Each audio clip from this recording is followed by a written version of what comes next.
Bom dia a todos. Daremos início à sessão da primeira turma ordinária da 4ª Câmara, da primeira sessão do CAP, período da manhã, do dia 15 de junho de 2021. Estão presentes os conselheiros Cláudio Andrade Camerano, Daniel Ribeiro Silva, Carlos André Soares Nogueira, Luciana Chihara Arcanjo Danilo, Tamara Arthur Magalhães Alves Ruga, Letícia Domingues Costa Braga, André Severo Chaves e Luiz Augusto de Souza Gonçalves. A gente vai dar início aos trabalhos dessa manhã do dia 15 pelo item 2. Conselheiro Cláudio Andrade Camerano, recorrente Comércio de Metais Linense Limitada. Ok, doutor Camerano, com a palavra, relator. Pois não, senhor presidente, bom dia a todos. Esse é um processo, é bem simples esse processo. Ele trata de diferenças entre valores de imposto declarado na DIPJ e informado na DCTF. Então, uma diferença aí, que foi apurado o imposto maior na DIPJ e na DCTF tem um valor inferior. Então, basicamente, foi feita uma auditoria em cima dessas divergências. Então, aqui eu vou fazer um breve resumo aqui da decisão recorrida da DRJ de Recife. Primeiramente, então o contribuinte teria alegado uma nulidade por cerceamento em defesa, por não ter dado oportunidade de manifestar ou produzir provas, né? Que a fiscalização não haveria provado a infração apontada, né?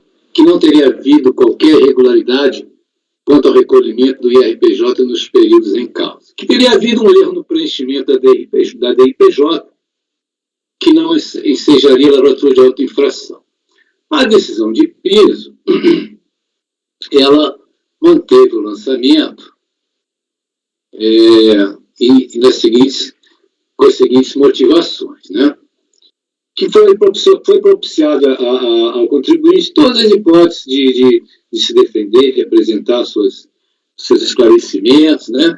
Que a eventual ocorrência de erro na apuração do valor do tributo lançado não exige a nulidade do lançamento, mas a sua correção, né? Se tivesse havido algum erro no lançamento, ele é feita a correção, mas isso não implica em nulidade. Então, ela afasta essa nulidade aí alegada, né? Muito bem. Porque essa preterição de defesa, ele não existe porque, na realidade, na ação fiscal que ele está arguindo isso. Então, ele tem todo o contencioso para discutir qualquer dúvida, né, qualquer erro que ele queira apontasse. Muito bem. Então, não tendo o contribuinte logrado demonstrar qualquer vício nos autos de infração, rejeita as suas preliminares.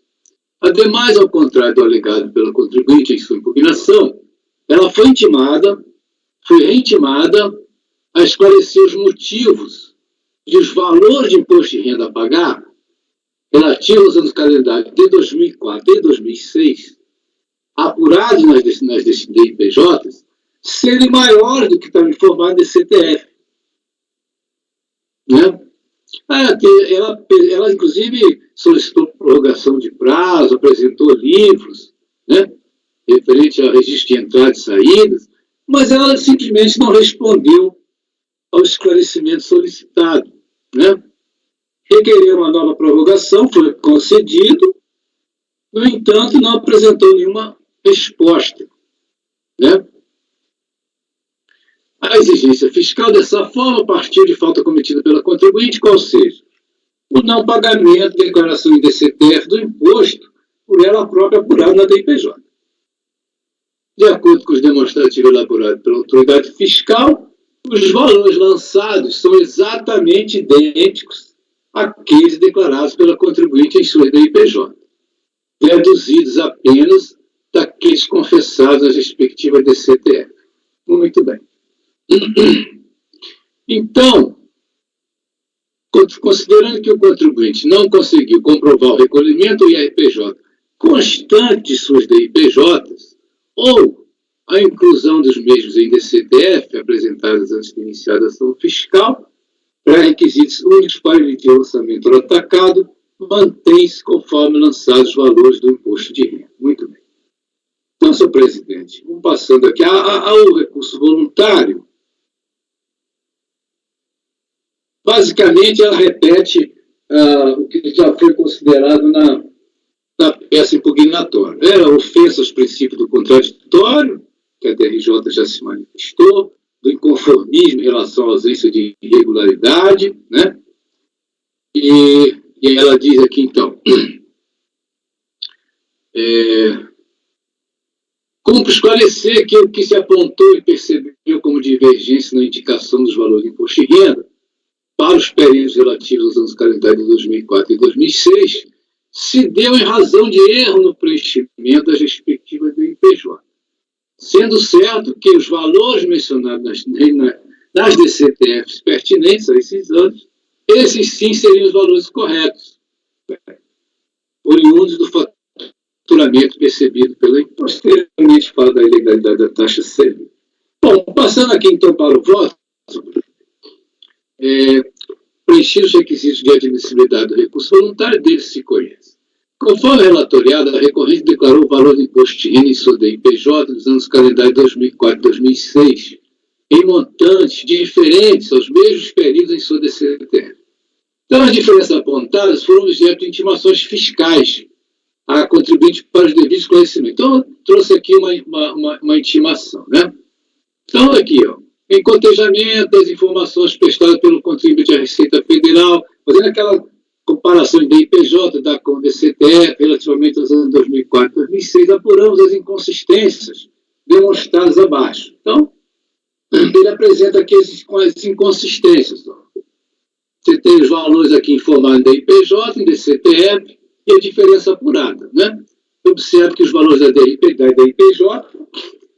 contemplam sempre valores maiores de imposto do que o informado em DCTF.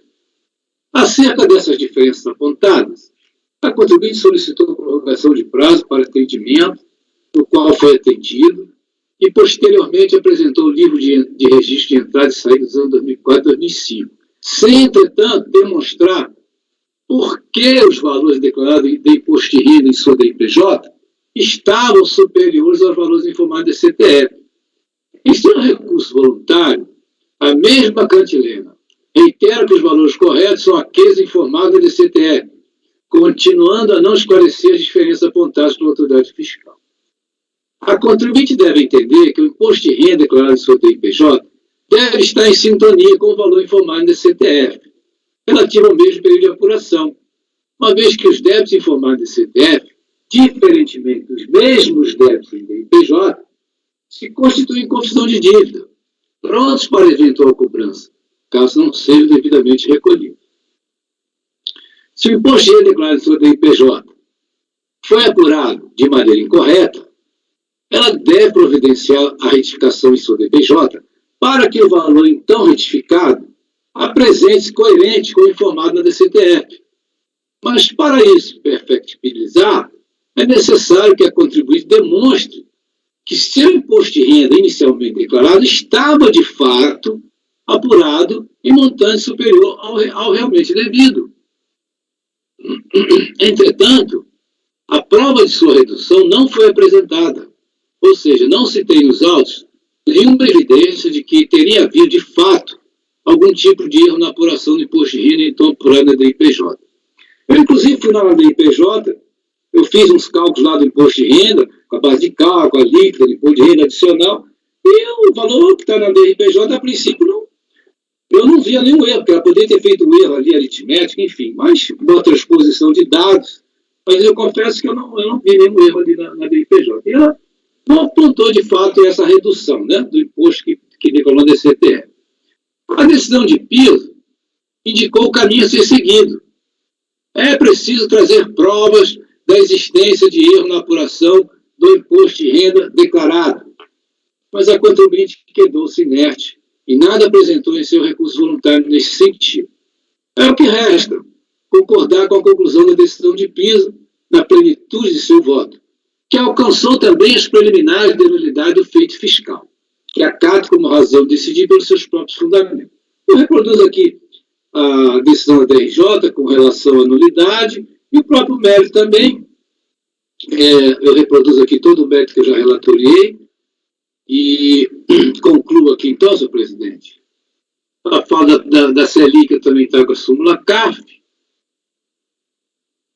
Eu concluo então, senhor presidente, que é o voto em afastar preliminar de nulidade da decisão recorrida e, quanto ao mérito, negar provimento ao recurso voluntário, senhor presidente. Esse é o voto.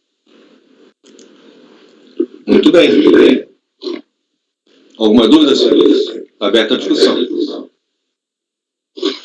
Podemos passar a votação? Doutor Daniel. Com o relator, presidente.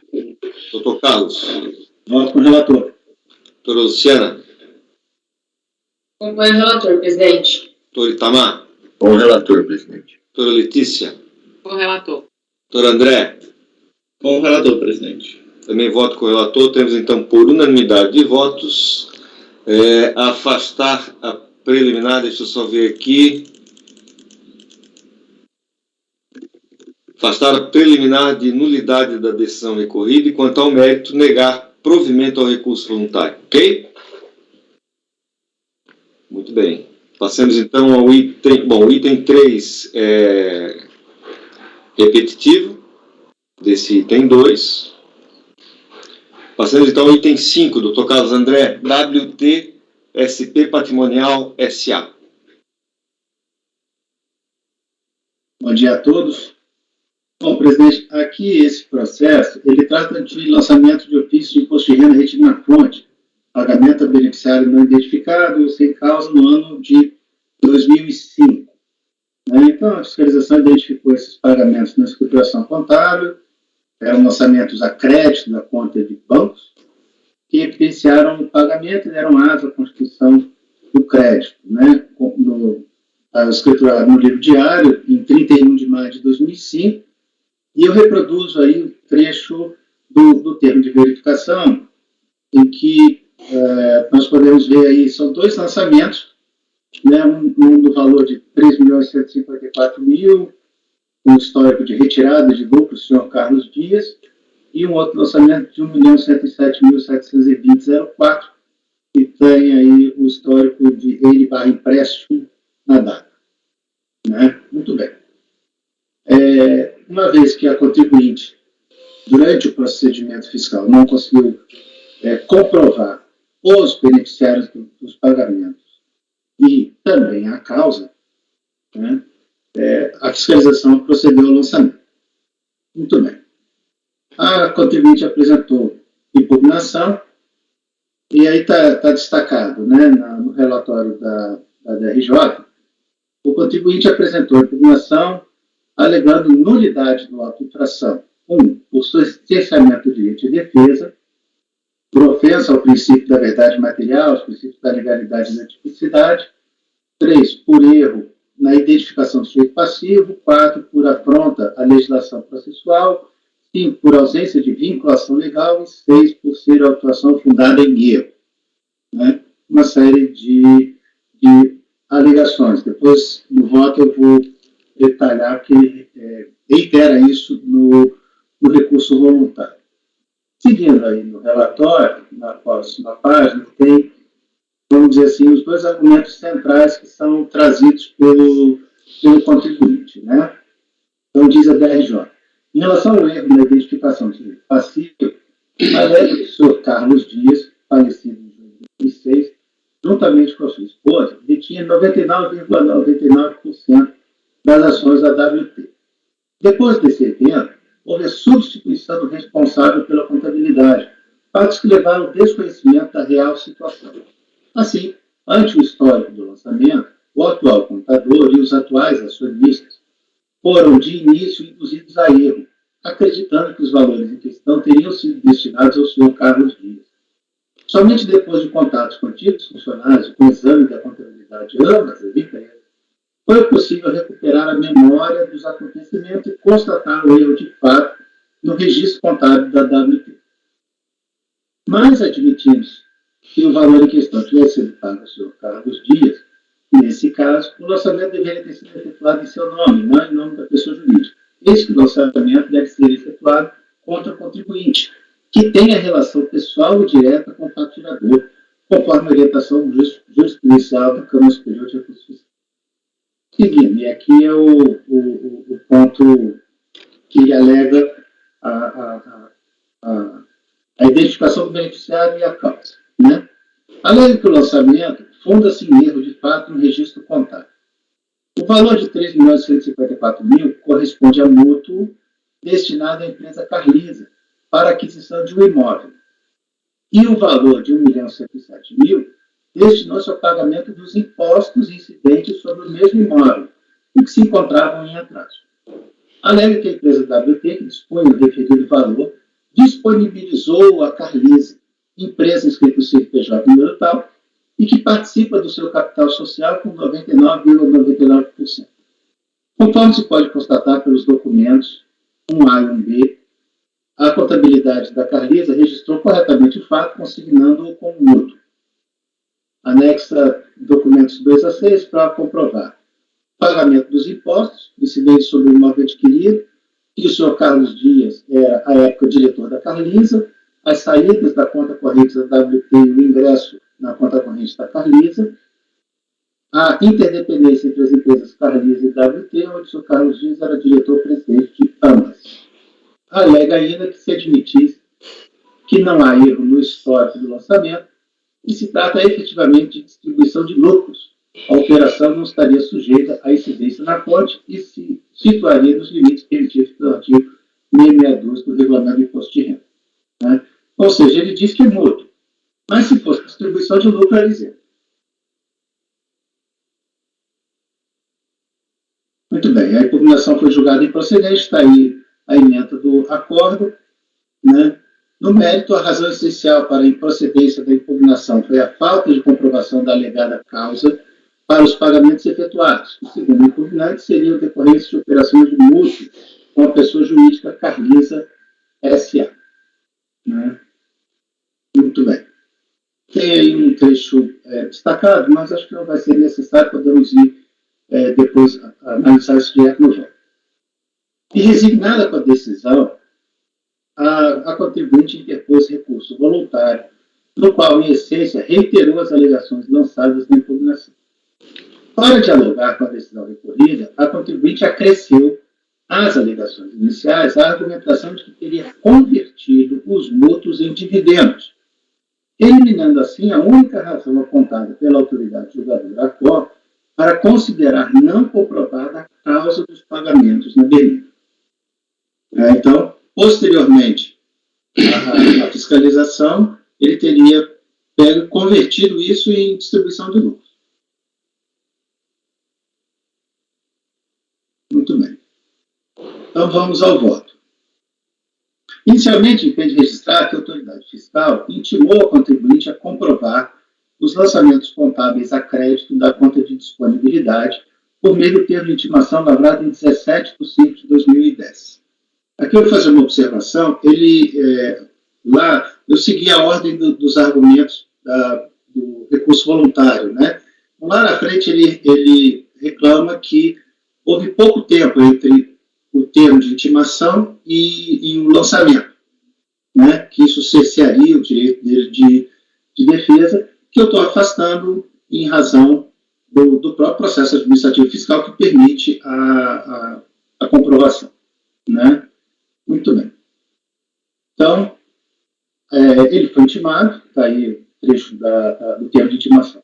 Todavia, durante o procedimento fiscal, a contribuinte não logrou apresentar qualquer documento comprobatório das ditas operações. Assim, restaram sem comprovação tanto o beneficiário quanto a causa dos pagamentos.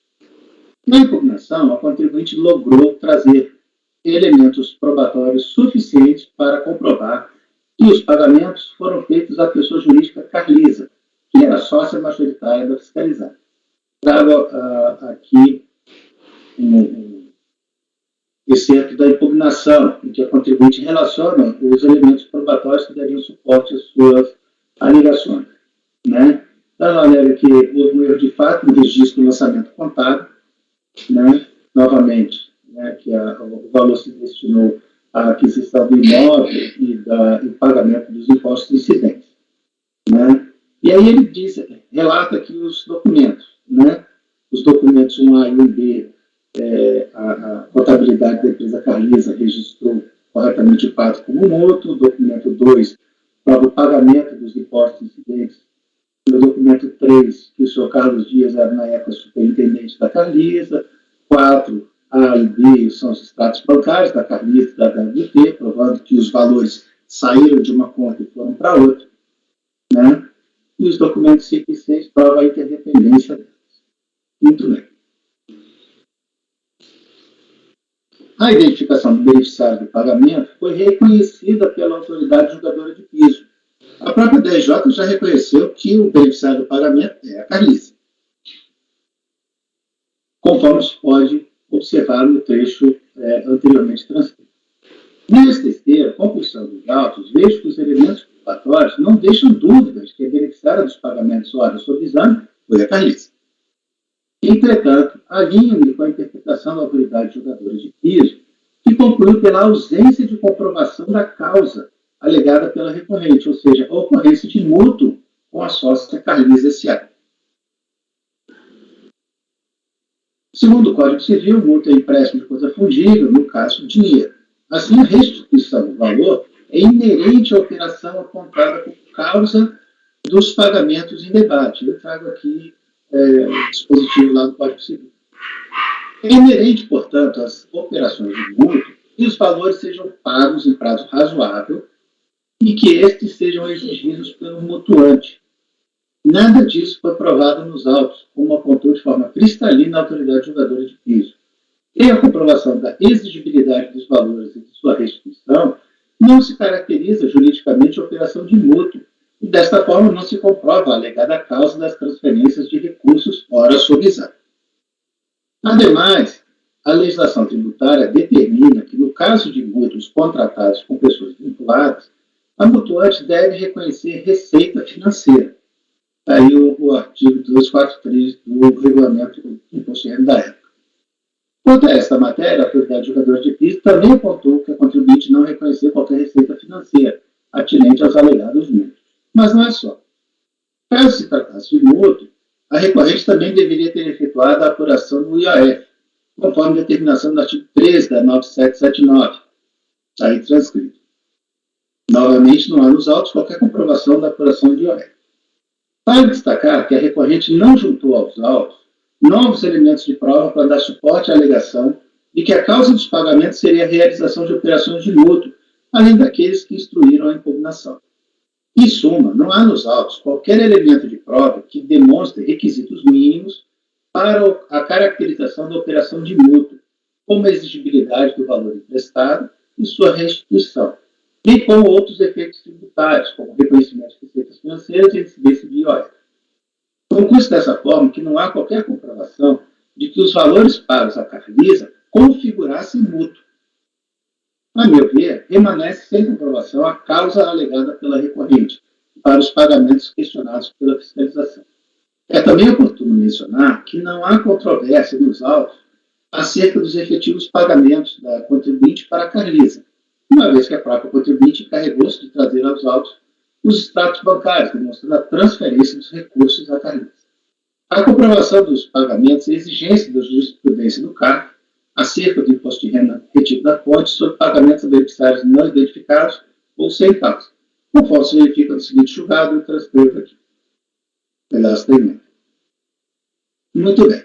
Então, passando às alegações do recurso voluntário. Preliminar de nulidade, inexistência de liame entre a hipótese de incidência e os fatos. Neste ponto, o contribuinte argumentou inicialmente que estariam provados nos autos o beneficiário das transferências de recursos e também a causa, seriam os mútuos, né? Desta forma, a autuação seria nula por ofensa aos princípios da verdade material, da legalidade e da tipicidade. Segundo a recorrente, considerando a comprovação do beneficiário e da causa dos pagamentos, a autuação seria fundada em mera inferência, uma vez que os fatos não se amoldariam à hipótese normativa veiculada pela hipótese de incidência do imposto de renda na fonte, né? Então, penso que a tese não deve prosperar, né? Ficou evidenciado que a fiscalização identificou os dois pagamentos feitos a terceiros por meio de lançamentos contábeis na conta de bancos. Entretanto, no procedimento fiscal, a contribuinte não logrou comprovar nem o beneficiário nem a causa, Tais fatos se amoldam à hipótese de incidência do imposto de renda retido na fonte, está aí transcrito o dispositivo. Em que pese a resignação da recorrente, ou diminuto prazo concedido pela autoridade fiscal para a comprovação dos pagamentos durante o procedimento fiscal, no processo administrativo, abriu-se a possibilidade de trazer aos autos eventuais elementos de prova, produzidos após a ciência do auto de infração. Afinal, o contraditório e a ampla defesa são pilares do PAF. Vale dizer, inclusive, que os elementos de prova que instruíram a impugnação demonstraram, além de qualquer dúvida razoável, que a beneficiária dos pagamentos foi a pessoa jurídica Carlisa. Contudo, como consignado anteriormente, os elementos probatórios não demonstraram a existência dos alegados mútuos e, por consequência, não comprovaram a causa. Portanto, afasta a preliminar de nulidade dos autos de infração. Mérito. A autuação fundada em erro de fato. Neste tópico, a recorrente inicialmente alegou que teria incorrido em mero erro de fato, ao registrar na contabilidade o histórico, de aspas, retirada do senhor Carlos Dias, né, fecha aspas, no lançamento de valor de 3.154.000, e reiterou que os dois valores questionados pela fiscalização foram transferidos a Carlisa, que os destinou ao pagamento de imóvel e de impostos incidentes. Aí eu cito um trecho. Né? Ora, a tese da contribuinte não pode ser agasalhada. O lançamento de ofício não foi fundado no histórico registrado no lançamento contábil, embora isso tenha seus efeitos contábeis e jurídicos. O lançamento do fonte, como asseverado múltiplas vezes, foi assentado na hipótese de incidência que prevê a ausência de comprovação na causa da operação. Então, voto por negar provimento nesse ponto. Ausência de vinculação ou nulidade do auto infração. Neste ponto, a recorrente alegou que a fiscalização não teria contestado o histórico escriturado no lançamento contábil, novamente retirado do lucro do senhor Carlos Dias. Assim, não poderia ter entendido que o beneficiário não estaria identificado. Ademais, sendo o senhor Carlos Dias sócio da recorrente, poderia fazer jus à retirada de lucros e esta não estaria sujeita à tributação.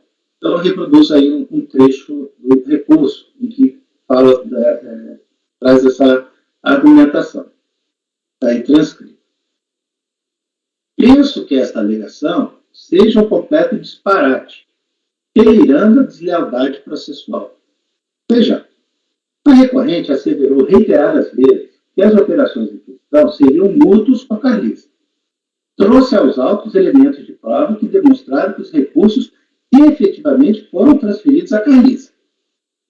Agora, apresenta uma alegação alternativa, na qual o beneficiário não seria mais a Carlisa, mas o senhor Carlos Dias. E a causa não seria mais mútuo, mas distribuição de lucros.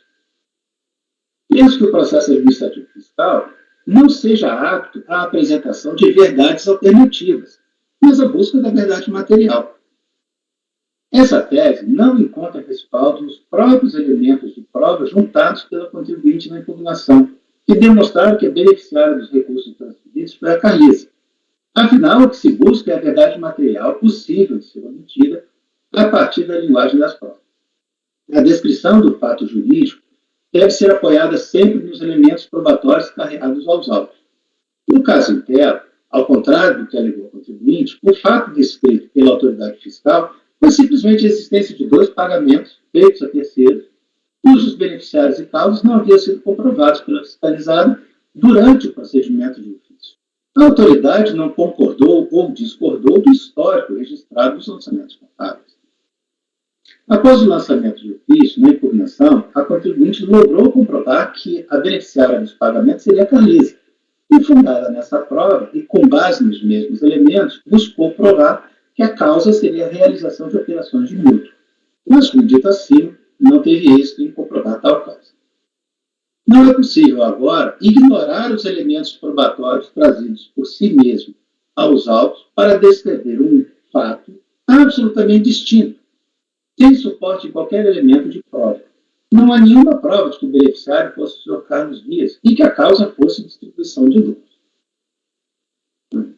Aproveito para mencionar dois outros pontos. Né? Primeiro, vale salientar que a recorrente é organizada na forma de sociedade anônima de capital fechado e que seu estatuto exige lá no artigo 33 que que eventuais pagamentos de dividendos sejam deliberados em assembleia e transcritos. Portanto, para comprovar que os pagamentos em questão teriam como causa o pagamento de dividendos ao acionista, que possui menos de 1% do capital, seria preciso juntar a ata da Assembleia, além de demonstrar com elementos hábeis e idôneos que o beneficiário seria o Sr. Carlos Dias e não a Carmesa.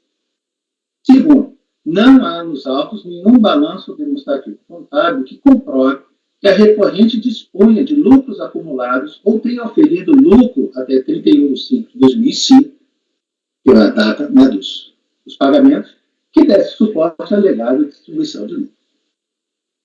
Diante do exposto, voto nesse ponto por negar provimento ao recurso. Erro material, nulidade da autuação formulada em erro.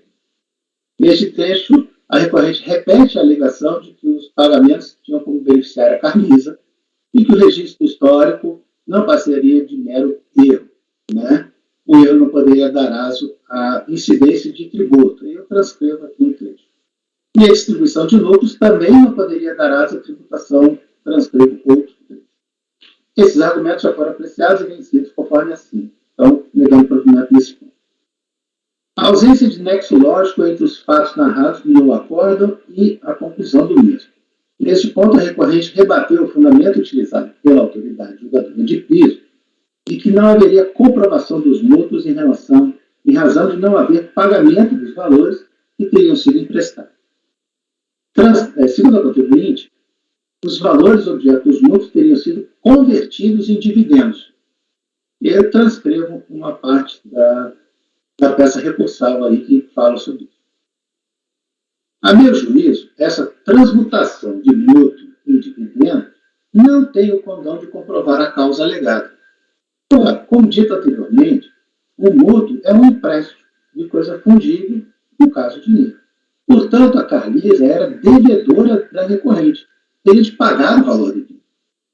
O que significa a alegação da recorrente é que a Carlisa, embora devedora, não precisaria sacrificar seu patrimônio para saldar o débito exigível que teria com a recorrente. Ao contrário, convertendo-se os alegados mútuos em distribuição de lucros, consolida-se a inexigência dos valores recebidos. É evidente que não se trata de verdadeiro mútuo. A meu ver, a transmutação em dividendos somente demonstra que esses valores que foram transferidos para a Carlisa nunca foram exigidos, nunca foram empréstimos. E também não era distribuição de lucro, como exposto anteriormente. Ademais, eles devem mencionar que as parcas folhas isoladas de demonstrações contábeis da recorrente e da Carlisa, juntadas aos autos com recurso voluntário, também não são hábeis a demonstrar a veracidade da operação de conversão de mútuo em distribuição de lucros. Tem também uma alteração do capital social. Né? Junto. Primeiro, há uma folha do que parece ser o balancete analítico da Carlisa, período de abril de 2009 a junho de 2009. Neste, vê-se que a conta do passivo para a WT encerrou o período com saldo de 25.179.000. Depois, outra folha do período de 7 de 2011 a 9 de 2011. Nesta, não aparece a conta da WT dentro do passivo exigível a longo prazo. Ora, onde estão os lançamentos contábeis feitos em agosto de 2010, que é a data da operação toda? Com o passivo de 25 milhões some, e no mesmo momento surge a alegada destinação parcial das reservas de lucros da recorrente e a emissão de 30 milhões de ações ordinárias nominativas em favor da Carlisa. Como não foi juntada a contabilidade completa, relativa aos fatos ocorridos em 2010, não há como saber se o passivo da Carlisa com a recorrente foi amortizado, compensado com outro valor ou simplesmente deslocado para outra conta contábil. Sequer é possível saber se as folhas apresentadas realmente integram a contabilidade da Carlisa. No mesmo sentido, as parcas folhas de escrituração contábil da recorrente não trazem qualquer lançamento contábil relativo à alegada conversão de mútuo em distribuição de lucro. Portanto, a alegada conversão de mútuo em distribuição de lucro, registrada na ata da Assembleia da Recorrente em 25 de 2010, não encontra nenhum respaldo fático nos registros contábeis juntados aos autos. Empenho de salientar que a destinação de parte da reserva de lucros acumulados para a emissão de novas ações nominativas em favor da Carnisa, também mencionada na peça recursal, afeta tão somente as contas do patrimônio líquido da recorrente, sem qualquer efeito modificativo do saldo deste.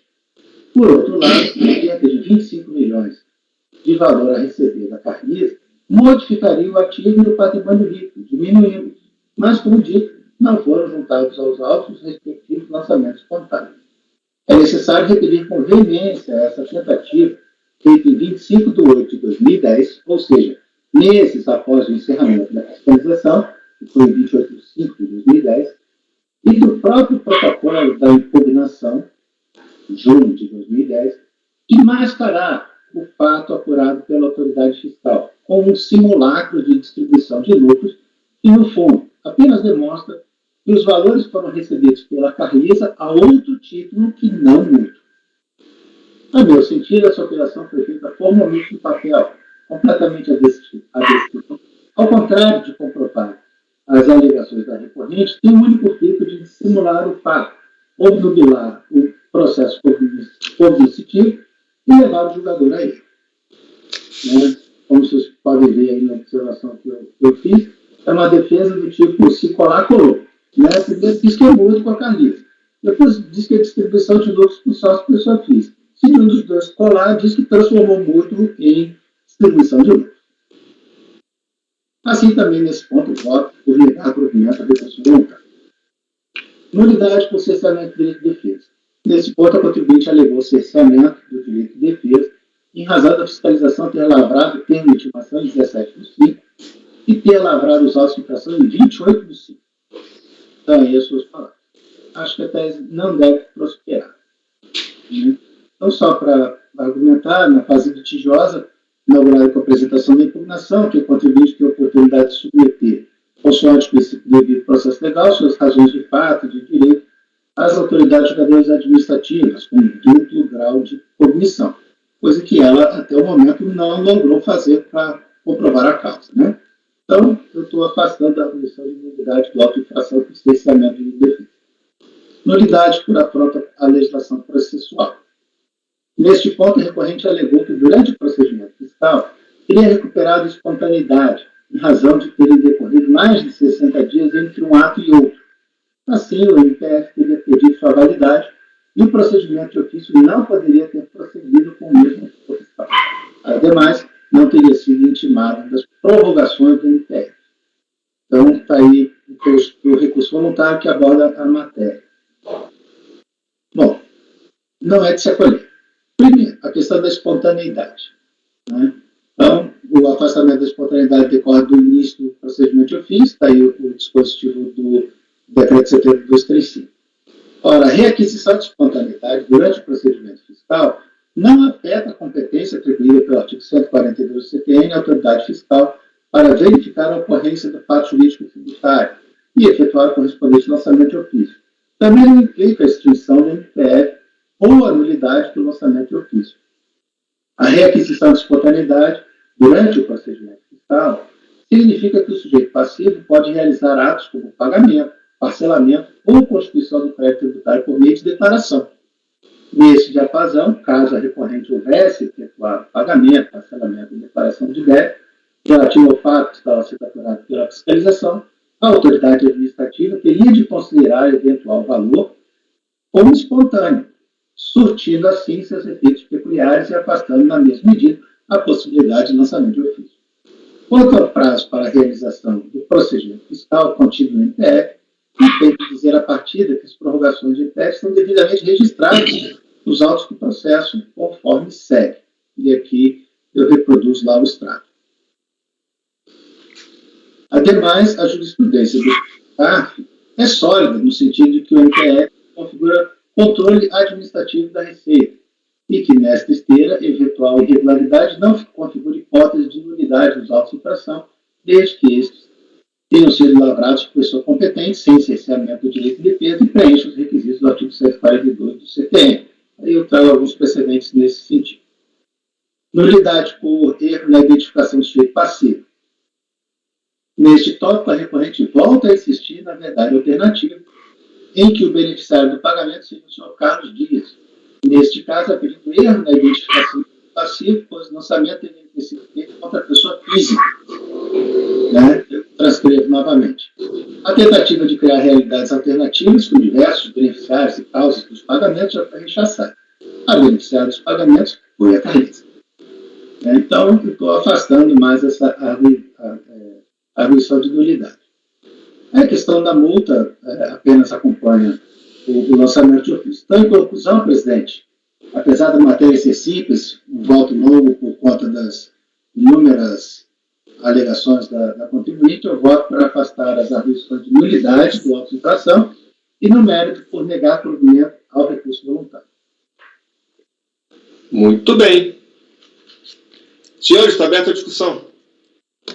Alguém quer fazer algum comentário? Alguma dúvida com o relator? No início eu tive até alguma dúvida, mas depois lendo o recurso e a autuação, realmente não... Porque se ele tivesse ao menos comprovado alguma tributação na Carlisa, né? Porque demonstrou efetivamente que os depósitos foram feitos para a Carlisa, mas ele não comprova absolutamente nenhuma tributação lá. Então eu acho que o recurso, o acórdão está muito bem feito e não deixou qualquer sombra de dúvidas. Eu gostei foi do termo verdades alternativas, viu, Carlos André? Isso aí o senhor deve ter tirado de alguma série especial da Rede Globo ou alguma novela, alguma coisa assim. Netflix, pode ser.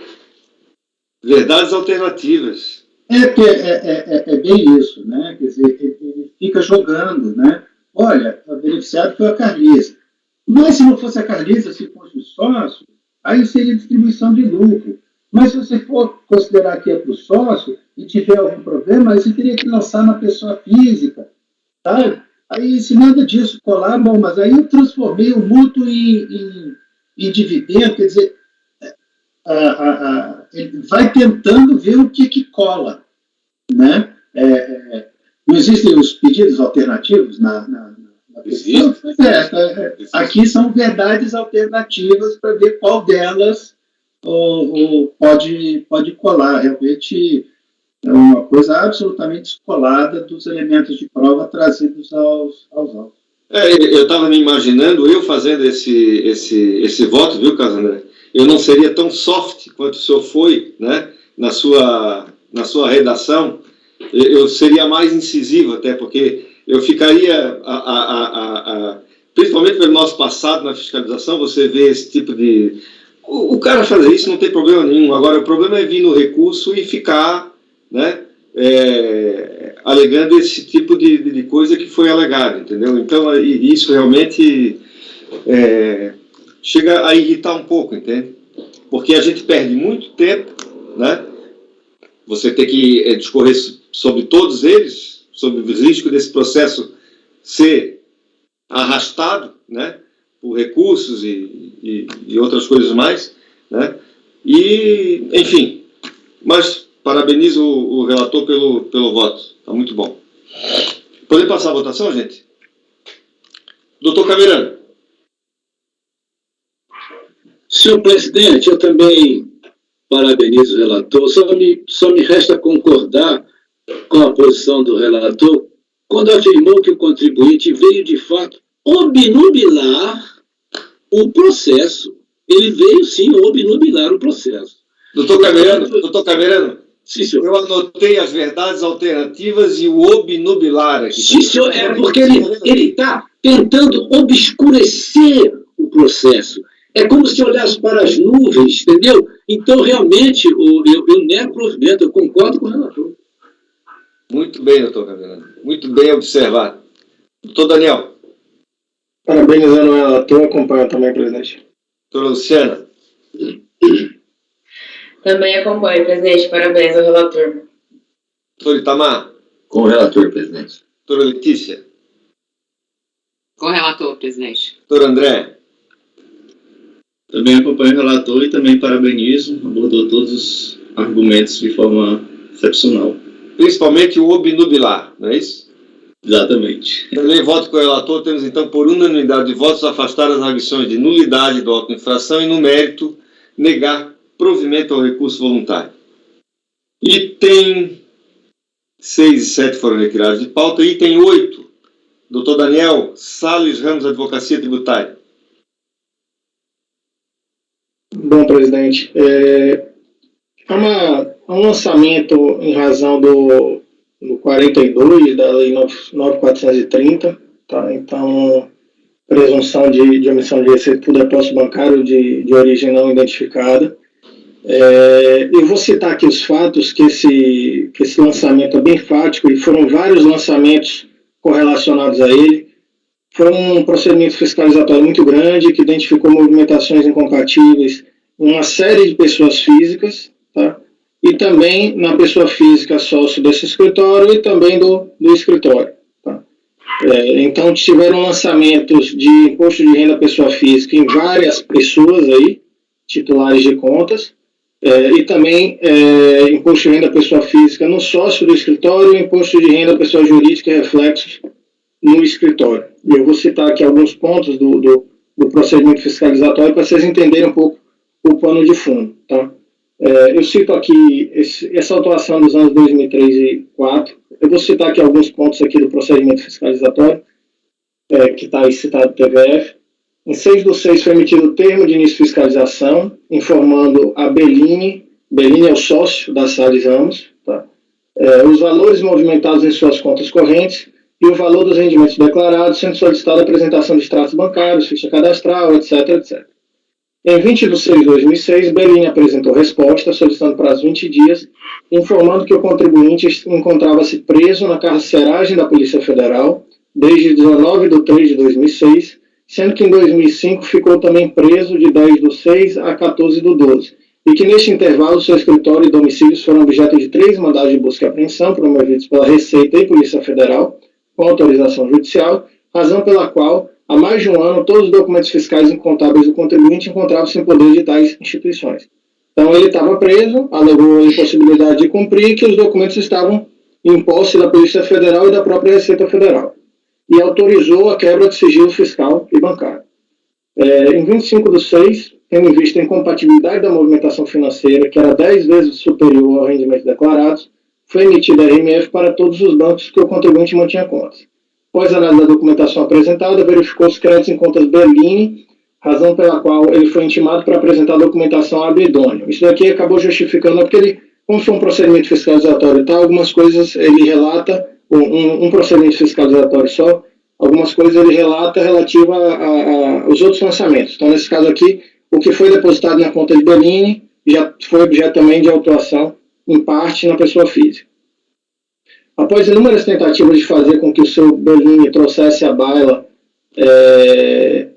alguma informação, o fisco entendeu como não comprovados todos os créditos em suas contas correntes, excluídos resgate de aplicações financeiras, etc. e tal, e aí sendo lavrado auto-infração para os anos 2002, 2003 e 2004 no valor de 15 milhões referentes a depósitos bancários de origem não comprovada. Conclui-se, portanto, que algumas das contas de Domingos, que é já um terceiro titular de outra conta, foram utilizadas para recebimento de créditos de Bellini e seu escritório, sendo uma das contas conjunta de direito, né? O titular era o outro, José Arciso Fiorou, que é sócio do escritório. As justificativas apresentadas por Domingos foram analisadas na planilha anexa. A transferência entre contas, no titular, os créditos assumidos por Bellini através de declaração assinada pelo mesmo, além dos depoimentos de Polícia Federal e depoimentos de empregados do escritório. Basicamente, o Domingos fala que o que movimentava na conta dele era do Bellini. Em certo momento, o Bellini dá uma declaração dizendo que os depósitos eram dele. Depois ele dá outra declaração dizendo que não eram deles, que ele fez isso porque o Domingos é amigo de longa data, estava deprimido, passando mal por toda a situação, enfim. É realmente uma embaralhada aí. O Domingos era gerente, advogado era gerente do escritório. Tem um outro agente aqui, o Enio, que era advogado também, tinha um escritório de advocacia também grande, que ficava no mesmo andar, e segundo eles faziam compartilhamento de ações, ou seja, quando ele não tinha interesse numa ação, indicava para para o senhor Enio, né? Então nenhum deles aqui não são pessoas, como a gente pode dizer, laranjas não instruídos, né? São laranjas com instrução, se eventualmente, efetivamente forem laranjas. Deixa eu ver aqui, fiscalização de Enio Pedro Lois. Em 29/6 foi emitido termo de fiscalização, informando a Enio os valores movimentados. Aqui eu vou pular porque se refere a um lançamento que foi feito para ele. Segundo procedimento sobre Bellini, já é o segundo procedimento, sobre Bellini Salles Ramos. Em 22/11/2007, ou seja, só para deixar claro que eu talvez não tenha feito esclarecer, a movimentação em conta do Bellini foi objeto de um procedimento fiscalizatório próprio que levou a uma auto-infração pessoa física. Esse auto-infração aqui, já esse procedimento fiscalizatório, se refere a movimentações em contas de terceiros, que foram atribuídas também ao Bellini e ao escritório de advocacia dele. Tá? Então ele já teve um lançamento lá na pessoa física relativo aos créditos das contas correntes de sua titularidade. Tá? E esse procedimento aqui, que gerou tanto também uma autuação na pessoa física como na pessoa jurídica, são relativas a movimentações financeiras em contas de titularidade de terceiros, que o fiscal atribuiu como sendo titularidade do Bellini e do escritório. Tá? Que é esse segundo procedimento. Foi solicitado, Bellini apresentou resposta, afirmando que tais créditos não lhe pertenciam, mas sim aos titulares das contas, tá? Que aí já é esse procedimento fiscalizatório. Em 6/8, Domingos apresenta a declaração assinada por Bellini, onde afirmava todos os valores movimentados em uma conta específica, ou 3 contas específicas, desculpe. A exceção de uma importância de 18.700 refere-se de fato ao escritório Salles Ramos Advocacia, cujo seu responsável é o próprio Bellini, sendo tais valores foram apenas recebidos nas ditas contas. O fisco intimou mais uma vez Bellini para que o mesmo se pronunciasse sobre a respectiva declaração, cuja resposta foi: a declaração foi assinada em virtude de uma amizade que o contribuinte este assinou a declaração visando evitar que um mal acontecesse ao senhor Domingos Salles. Alega ainda Bellini que não conseguiria verificar se os valores seriam de propriedade do seu escritório ou dele próprio, necessitando de uma prorrogação de prazo. O fisco concedeu o prazo ao senhor Bellini, sendo que nesta data solicita mais uma prorrogação de prazo. Foi encerrado, portanto, o procedimento fiscal. Aí a fiscalização da Salles Ramos, que é essa que a gente está analisando aqui. Em face de todos os procedimentos descritos, bem como das informações prestadas pela pessoa jurídica de que os documentos trariam as respostas acerca da origem do depósito bancário, eles estariam em poder das autoridades, o que dificultava as respostas da empresa sobre as respectivas movimentações, entendeu o fisco que os depósitos bancários não teriam origem comprovada e pertenceriam de fato a Bellini e a seu escritório.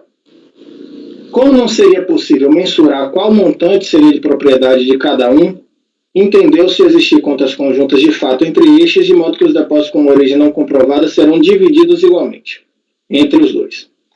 E foi arbitrado o lucro porque não tinha, pela falta de entrega de livros contábeis e documentos fiscais. O fisco constatou ainda que Bellini tinha estreita relação com Domingos e Enio. Enio era funcionário de confiança, executando diversos serviços para Bellini e seu escritório. Domingos era sócio de Bellini em diversas causas jurídicas e tinha escritório na sala ao lado de Bellini. As declarações de RPF de Domingos e Enio foram feitas no escritório de Bellini. As receitas declaradas no DIPJ dos anos calendários 2003 e 2004 estão compatíveis com a movimentação. As cópias dos extratos bancários de Domingos e Enio, onde se deram os depósitos bancários atribuídos a Bellini e seu escritório, foram-lhe fornecidas, não podendo alegar falta de acesso a tais documentos. Ou seja, os extratos dessas contas de titularidade de terceiros, a intimação relativa à justificativa da movimentação foi feita ao senhor Bellini. Então, as contas de Domingos e de Enio, tá? Para justificar essa movimentação, o fiscal intimou o Bellini para justificar a movimentação. Não intimou os titulares pelo menos formais, das contas.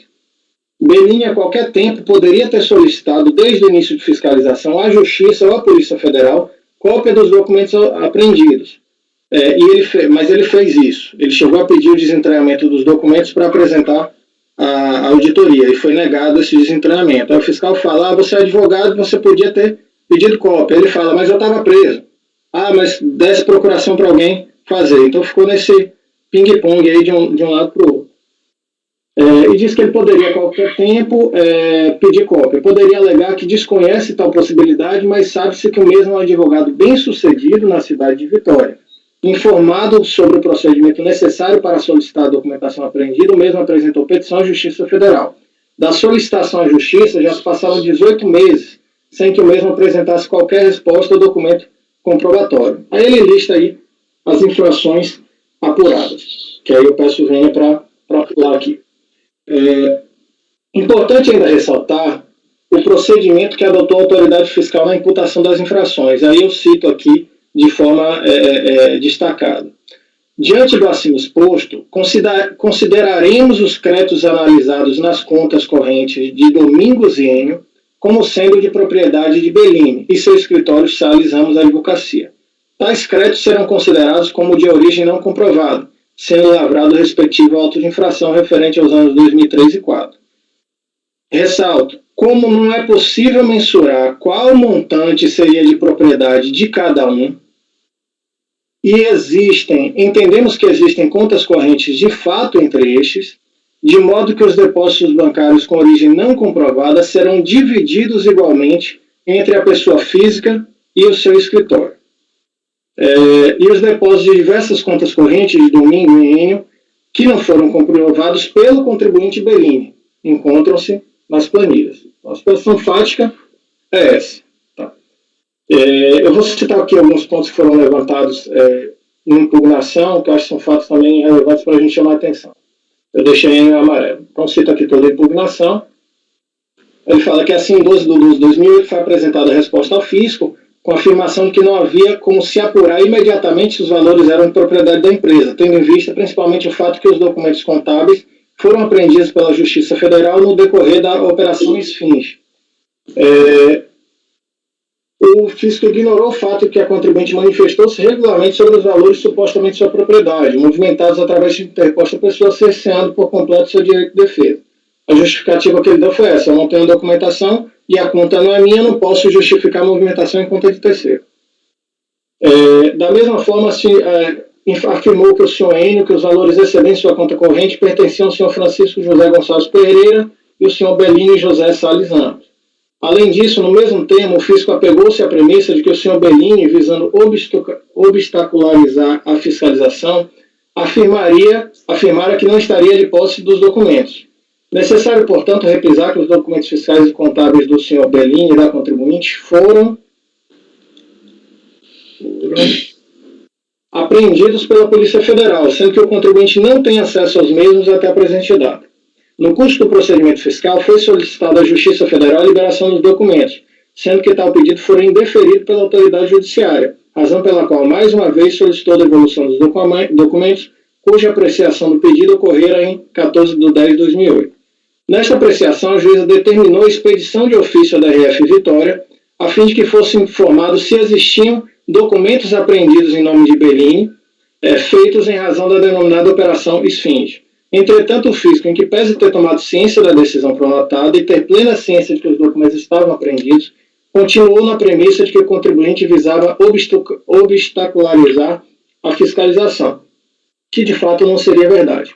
Assim, lista a presunção quando incidente sobre o titular da conta corrente e não de terceiros, conforme previsto no artigo 42 da Lei 9430. Situação que impede o fisco de presumir como omitida supostas receitas do contribuinte. A própria fiscalização e os contribuintes de direito afirmam inexistir provas que respaldem o seu direito, pautando suas informações em meras alegações despropositadas. Ou seja, tem no procedimento fiscalizatório depoimentos desses terceiros. Esses terceiros falam que, na verdade, o dinheiro não era dele, o dinheiro era de Bellini, mas também não prova nada. Não prova uma transferência direta para ele, um repasse direto, absolutamente nada. Tá? Isso daí está calcado realmente no depoimento desses terceiros.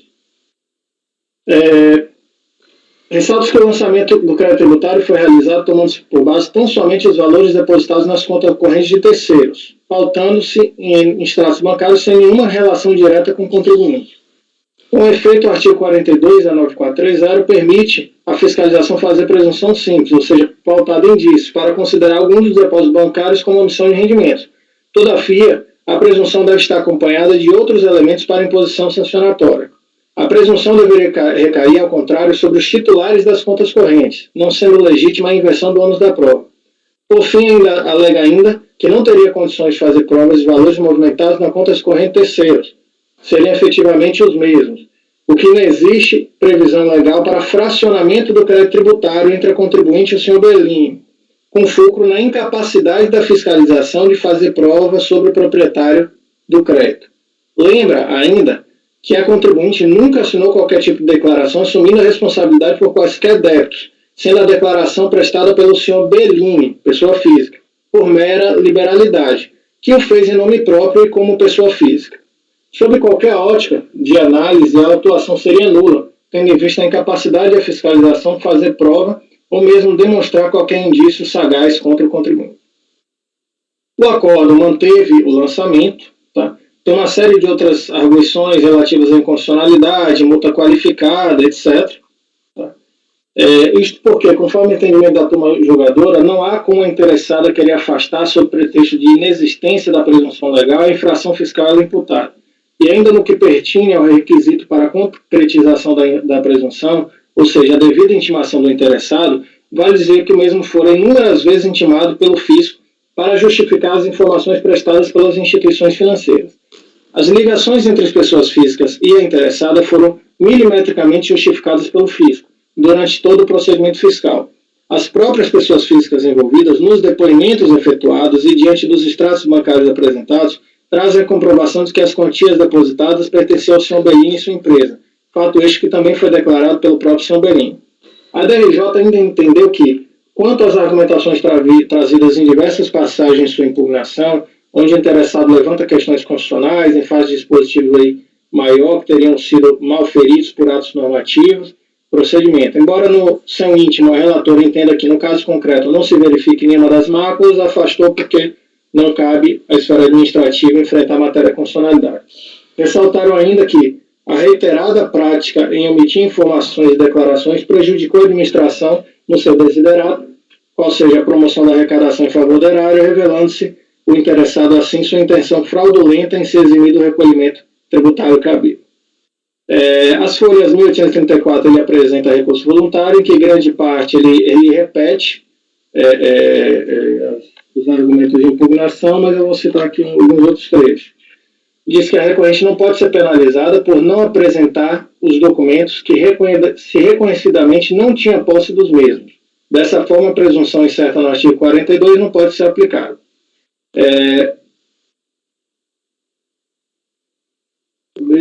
Que no caso em concreto não existe qualquer prova de interposta pessoa, sendo os titulares das contas correntes advogados experientes e bem-sucedidos, não podendo os mesmos serem considerados como laranjas, principalmente tendo em vista o elevado padrão financeiro de ambos,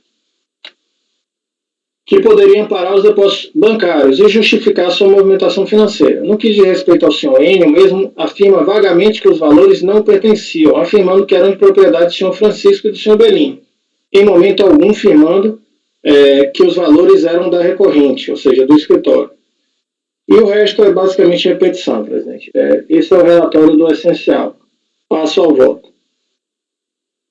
Como se verifica do TVF, trata-se de um complexo procedimento fiscalizatório levado a cabo pela autoridade fiscal com envolvimento de vários agentes e procedimentos fiscalizatórios paralelos. No caso fático, trata-se de um grande esquema de sonegação perpetrado pelos agentes citados no procedimento fiscalizatório. Ao final do procedimento, o agente fiscal entendeu restar caracterizada hipótese de omissão de receitas, com base na presunção estabelecida no artigo 42 da 9430. Ocorre que, ao final do procedimento, o agente fiscal concluiu não ser possível mensurar qual seria o montante de propriedade da pessoa jurídica e da pessoa física, e, por isso, adotou o critério de rateio, repartindo a base tributada. Desta feita, foram lavrados 2 autos de infração, um contra a pessoa física e outro contra a pessoa jurídica. E, neste ponto, eu entendo que andou mal o agente autuante. Nos autos do PAF 2880, pessoa física, o lançamento foi mantido por voto de qualidade, após grande debate sobre o tema. Por um lado, o conselheiro relator entendeu ser aplicável ao caso concreto a súmula ASCAF 29 e 32, Por sua vez, o redator designado para o voto vencedor realizou distinguish, justificando a não aplicação não apenas de uma, mas das duas súmulas. Da análise detida dos autos, bem como da decisão proferida pelo acordo número tal, entendo assistir razão ao voto vencido do conselheiro Dilson J.I. Fonseca Neto, o qual peço vênia para reproduzir como razões de decidir. Eu vou pedir vênia para não ler o voto todo, o voto também está salvo na pasta, presidente Ocono. Eu vou ler apenas os trechos na casinha amarela aqui que refletem o ponto central aqui de discussão. Ele segue. Todos os cotitulares da conta bancária devem ser intimados para comprovar a origem dos depósitos nela efetuados, na fase que precede a lavratura do auto de infração com base na presunção legal de omissão de receitas ou rendimentos, sob pena de nulidade do lançamento. Em caso, a autoridade lançadora entendeu que a questão seria afastada ante a imputação de interposição de pessoas. O lançamento foi formalizado contra o contribuinte, nesse caso a pessoa física, imputando-lhe a titularidade dos recursos creditados em conta bancária alheia. Por essa razão, entendeu ser desnecessária a intimação dos titulares de direito, mas apenas o sujeito passivo a quem imputava a titularidade de fato dos recursos. Aí ele segue aqui do artigo 42, fazendo essa análise do artigo ou da presunção. Ele vem, voltando a caput, portanto, observa-se que a lei foi clara. Há uma presunção de omissão de rendimento, caso o titular, devidamente intimado, não seja capaz de comprovar a origem dos recursos. E, havendo renda ou receita, a tributação, portanto, estabelece uma presunção em favor do físico. Sigo aqui. Especificamente quando é o segundo requisito elencado, este egrégio CARF, que seria em relação à intimação, esse egrégio CARF já consolidou a súmula 29, supramencionada. Caso a conta bancária tenha mais de um titular, então todos devem ser intimados na fase anterior à lavratura do auto de infração sob pena de nulidade. A súmula não se refere à titularidade dos rendimentos, mas sim à titularidade da conta bancária. Novamente, essa regra se justifica porquanto um dos titulares pode não ser capaz de comprovar a origem dos recursos, mas o outro sim. Mas nem sequer a prova de que os recursos configuram rendimento, mas mera presunção. No processo ora sob julgamento, a autoridade lançadora intimou tão somente o indivíduo, que entendeu ser o titular de fato dos recursos que presumiu ser rendimentos. Contudo, a presunção de que os recursos são rendimentos não se concretizou, uma vez que não foram cumpridos os requisitos legais, logo não ter efeito no mundo jurídico. Essa nulidade ela foi vencida e ele seguiu no mérito, aqui na análise. Aí eu sigo aqui mais na frente, porque ele cita muita parte de fatos, que a gente já, de certa forma, já enfrentou aqui, e já relatou. Eu sigo lá na página 17. A DRJ, por sua vez, manteve a autuação, argumentando que os depoimentos não foram a principal causa, mas sim o ponto de partida de onde se iniciaram as investigações que levaram à conclusão acerca da titularidade de fato da corrente. Também haja vista que todos os créditos de valor elevado, efetuados na conta do senhor Enio, foram seguidos de saque em valor idêntico ou semelhante, na mesma data ou em data próxima. Somados aos depoimentos, tais recursos somente poderiam ser de propriedade do impugnante, ora recorrente. Em relação ao senhor Domingos, das 9 contas bancárias que foram auditadas, apenas 4 delas foram consideradas como pertencentes de fato ao recorrente, tendo as demais sido tributadas na pessoa física do próprio titular formal. Também que o próprio recorrente firmou declaração assumindo que movimentava recursos em suas contas bancárias. Eu sigo aqui, em relação ao Domingos Salles, analisando os autos, percebe-se que o senhor Domingos Salles efetivamente apresentou petição durante a fiscalização feita contra si, na qual afirma que os recursos movimentados em 4 suas contas correntes o eram exclusivamente pelo recorrente. Afirmou mais que esclarece ainda que o peticionário que ditos valores foram repassados para Bellinho assim que ingressaram nas citadas contas bancárias, como destacado nas planilhas anexas. Bom, constam ali diversos lançamentos com a informação saque em favor que a planilha é elaborada por ele. Saque em favor de Bellini, de honorários vindos de outros bancos, também recibo transferência Banco Brasil, Banco Safra, mesmo titular. Estas são as 4 instituições financeiras, Banesp, BB, Bradesco e Safra, nas quais o senhor Domingos tinha contas cuja titularidade de fato foram atribuídas ao contribuinte.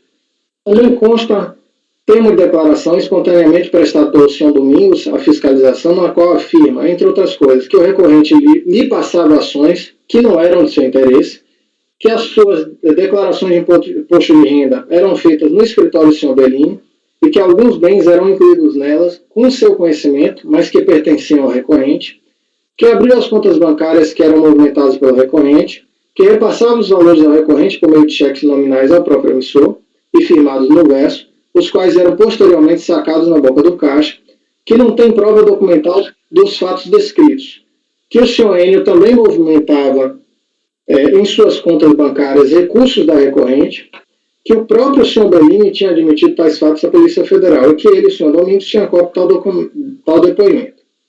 Em relação a Enio Pedro Lores, consta nos autos termos de declaração espontaneamente prestado pelo senhor Enio à fiscalização, na qual afirma, entre outras coisas, que conheceu o recorrente, o senhor Francisco Pereira, desde 99, que recebia R$1.000 por mês para resolver problemas operacionais, realizar pagamentos e recebimentos, mas que não tinha participação no negócio da empresa, que foi colocado como sócio da empresa na qual não recebia lucros e da qual saiu transferindo sua participação a Eduardo Salles Ramos, que cedeu sua conta para receber recursos do escritório Salles Ramos, proveniente de ações judiciais, e que o fez em confiança ao senhor Bellini e ao senhor Chico, que o repasse dos recursos era feito por meio de saques na boca do caixa, por si ou por outros funcionários, dos senhores Bellini e Chico, a quem eram entregues, que em alguns casos os recursos eram utilizados para pagar contas dos escritórios do senhor Salles ou do senhor Francisco, e que o senhor Bellini e o senhor Francisco não tinham relação formal de sociedade, mas que este assessorava aquele nos seus negócios.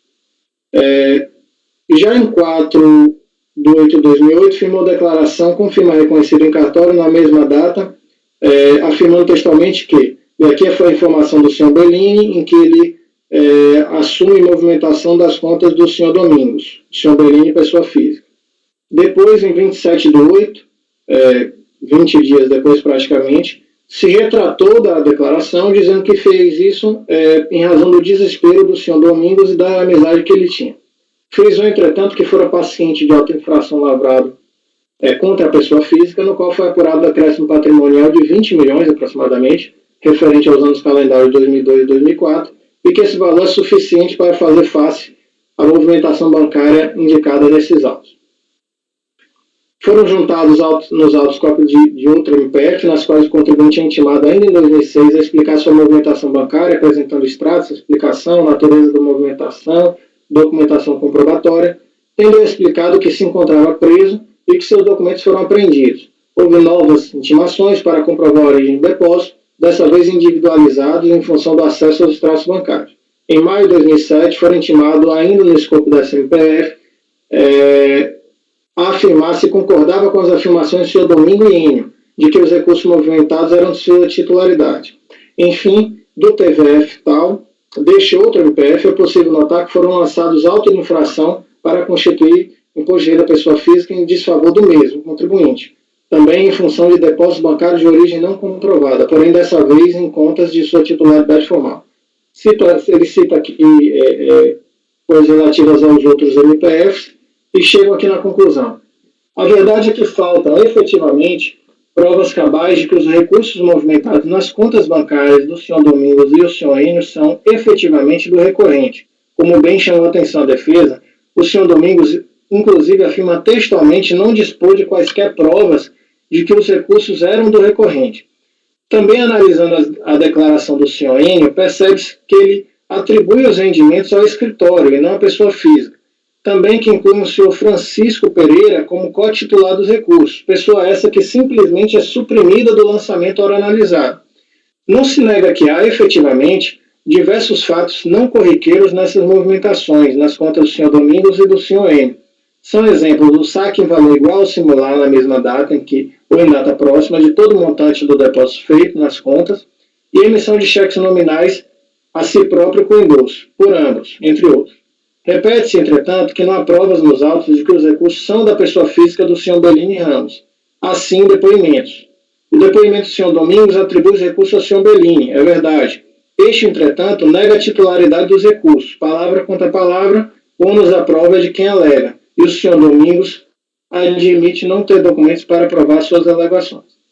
A administradora financeira do escritório Veja que o Domingos ele atribui à pessoa física do senhor Bellini a movimentação, não ao escritório. O senhor Enio, que é o outro, que diz que atribui ao escritório, dizendo que era dinheiro que pagava contas do escritório. Tá? Aqui a gente está no lançamento do escritório.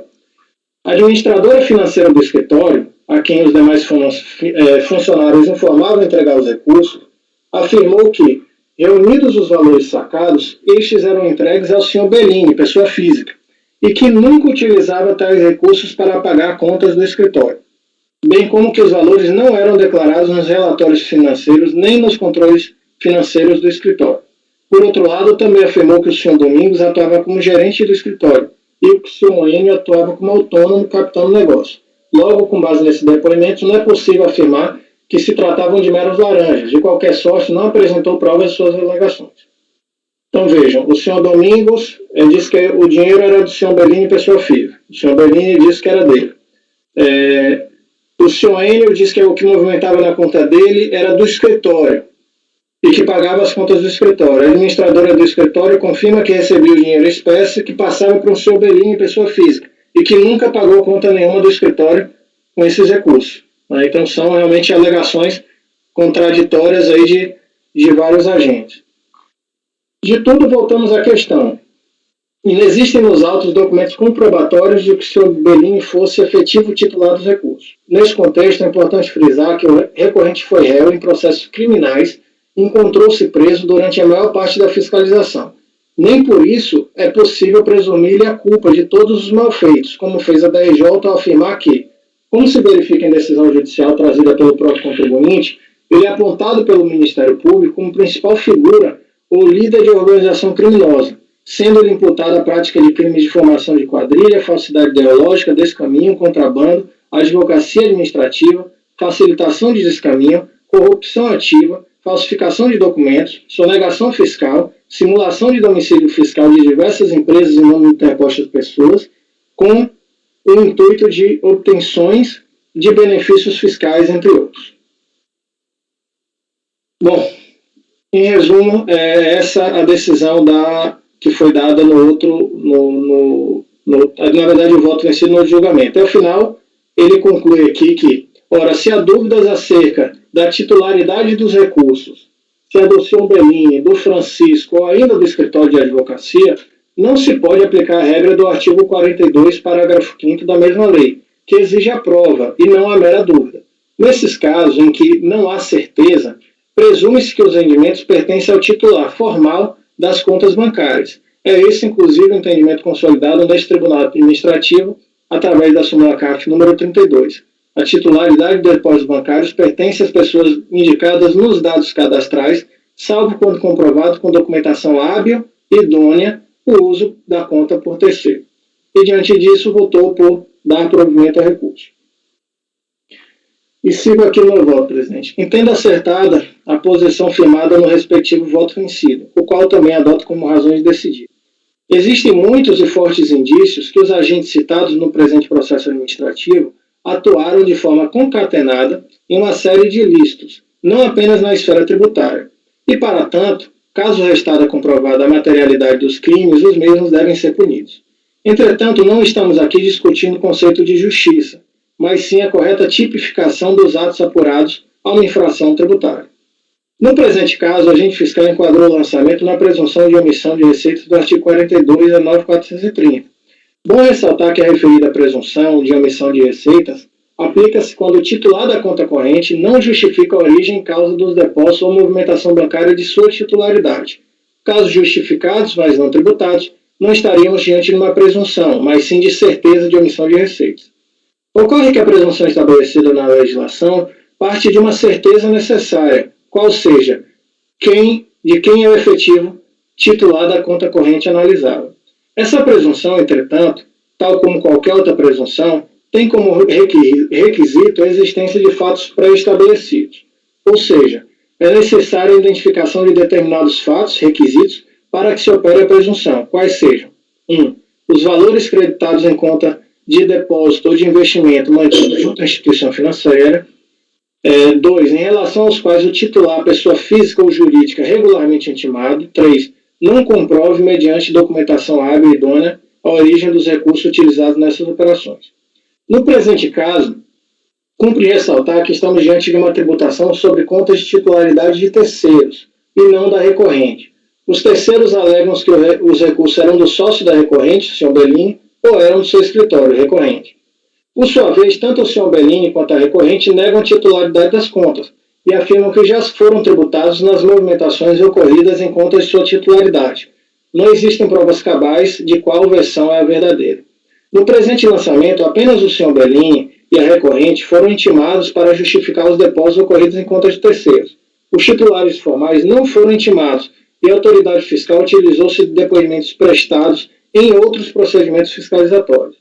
O CAF já tem jurisprudência consolidada em relação a um dos problemas mais constantes, a falta de intimação de um dos cotitulares durante a fiscalização para comprovar a origem dos recursos. É o que se observa da súmula CAF número 29, o qual eu entendo ser absolutamente aplicável ao caso concreto. Eu cito novamente aqui a súmula, presidente. Ora, como bem assentado no voto acima reproduzido, se há dúvidas acerca da titularidade do recurso, se do senhor Bellini, do Francisco ou ainda do escritório, não se pode aplicar a regra do artigo 42. O fato é que a própria autoridade fiscal confessa não conseguir concluir de quem seriam os recursos movimentados na conta de titularidade formal dos senhores Domingos e Enio. Se não, vejamos. Cito novamente aquele termo do TVF, em que ela diz claramente: não é possível mensurar qual montante seria de propriedade de quem. Então, em razão disso, eu vou dividir meio a meio e fazer os dois lançamentos. Ora, existem grandes indícios de uma verdadeira confusão patrimonial entre os agentes envolvidos, o senhor Enio, o senhor Domingos, o senhor Bellini e o senhor Francisco, bem como existem grandes indícios de que a pessoa jurídica recorrente era mero instrumento para a prática de ilícitos por esses agentes. Entretanto, deveria a autoridade fiscal ter firmado premissa concreta e chegar a uma conclusão sobre a titularidade, e não uma incerteza. E o pior, por via das dúvidas, a autoridade lançadora atribuiu a titularidade a ambos, dividindo os valores. Trata-se de procedimento sem qualquer previsão legal. Como bem ressaltado no voto acima citado, o entendimento, entretanto, é equivocado. O artigo 42, parágrafo 6 da 9430, determina a atribuição em partes iguais ao número de cotitulares quando há cotitularidade. Isto porque não se sabe quanto é de cada um. Em caso, não há dúvidas no que toca ao valor que cabe a cada um, pessoa física e pessoa jurídica. Ou não há, que toca, na verdade, é que falar que há dúvidas, não há certeza. Isso sim, nesse caso, há dúvidas, isso sim, sobre quem é o verdadeiro titular dos valores creditados. Desta feita, para a aplicação do referido dispositivo, necessário se faz comprovar a efetiva titularidade ou cotitularidade. Na dúvida, como é o presente caso, deveria o agente fiscal ou ter aprofundado mais o procedimento fiscalizatório ou ter efetuado o lançamento contra os titulares formais. É esse, inclusive, o entendimento consolidado nesse Tribunal Administrativo através da súmula CAF 32. A titularidade dos depósitos bancários pertence às pessoas indicadas nos dados cadastrais, salvo quando comprovado com documentação hábil e idônea o uso da conta por terceiros. Assim, inexistindo provas cabais que afastassem a titularidade das contas bancárias dos senhores Enio e Domingos, não poderia a autoridade fiscal atribuir tal titularidade a dois cotitulares diversos, sem sequer saber o quanto seria de titularidade de cada um.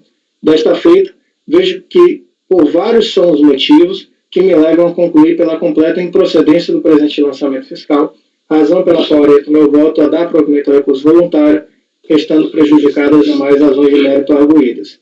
E assim como o voto, presidente. Aberta a discussão.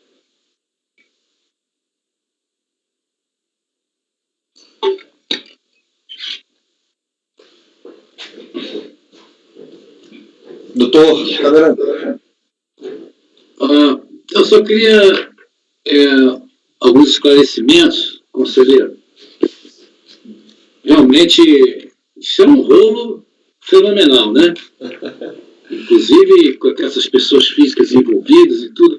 Mas a tributação do artigo 42, ela não pode ser tão difícil assim de ser aplicada, né? Ela não foi feita para isso. Eu gostaria de saber quem foram os intimados para comprovar a origem dos depósitos bancários. Quem foram os intimados na intimação fiscal? Foram a recorrente? Camerano, são vários MPFs, tá? Em outros MPFs que essas pessoas físicas foram objeto, né, eles foram intimados para justificar a conta. Que ela diz, ó, essas contas são minhas, essas outras não são minhas, e não justificou nada. No presente lançamento, quem foi intimado para justificar, no presente MPF, né, que resultou no lançamento da pessoa física do senhor Bellini e da pessoa jurídica do escritório, quem foram intimados foram o senhor Bellini e o escritório, para justificar a movimentação da conta de terceiros. Nós estamos tratando aqui de um lançamento em cima de uma pessoa jurídica, né? Sim, exatamente. A intimação foi feita para ela. As contas bancárias eram de titularidade de direito da recorrente nos bancos? Não, de direito não. De direito era de terceiros. O autuante afirma com base em depoimentos e alguns fatos de saque, etc., que de fato eram deles, não de direito. Então, não tem conta bancária no nome da recorrente. Nesse lançamento, não. Nesse lançamento, não. Tá, ok. Mas aí a fiscalização, então, ela precisa comprovar que, de fato, terceiros estão administrando financeiramente essa conta, que seria o crédito da recorrente, certo? Isso tem súmula, está na lei, inclusive. Você pode direcionar a intimação para o terceiro. E foi isso que foi feito, né? Sim, ele entendeu que eram os terceiros, intimou eles para justificar. Com base em que ele chegou a essa conclusão? Esses terceiros, quem que eram? O Enio, o Domingos e o Bellini? Não, as contas de terceiros, nesse lançamento aqui, são os senhores Domingos e Enio. Os dois, um era sócio... Isso. Os dois eram advogados, um era sócio do escritório, tá? Certo. E o outro tinha um escritório de porta e que diz que tinham parcerias em diversas ações. Certo. E tá certo. Então, essas duas pessoas que eram, então, os titulares daquelas contas bancárias objeto da intimação, não é isso? Nesse lançamento, sim. Que disseram que pertenceriam à empresa. No outro MPF, porque todos eles foram autuados também. Como pessoa física. Como pessoa física. Nos outros MPFs, assim, o senhor Domingos, por exemplo, tinha 9 contas em nome dele. Aí ele falou, essas 5 contas são minhas, essas 4 são do Bellini, pessoa física. Isso é importante. Aí o senhor Enio diz, olha, tais contas minhas, na verdade, não são minhas, são do escritório, pessoa jurídica. O senhor Domingos, em momento nenhum, disse que as contas, que o dinheiro movimentado era do escritório, que é a pessoa jurídica que a gente está analisando o lançamento aqui. Ele disse que era da pessoa física, foi objeto de outro lançamento. Tá? Certo.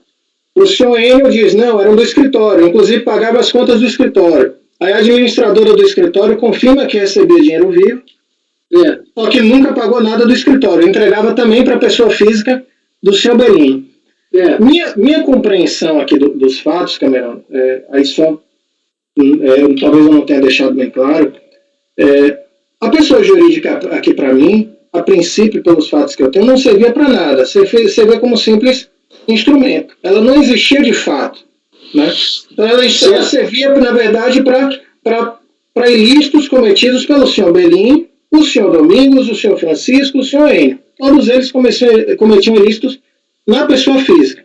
E todos foram tributados lá na pessoa física. Na pessoa física também. Só que o fiscal adotou esse procedimento de, nessas contas aqui, como eu não sei de quem é de quem, apesar de que Domingos falava que o dinheiro era da pessoa física, do senhor Bellini, e o Enio falava que era da pessoa jurídica.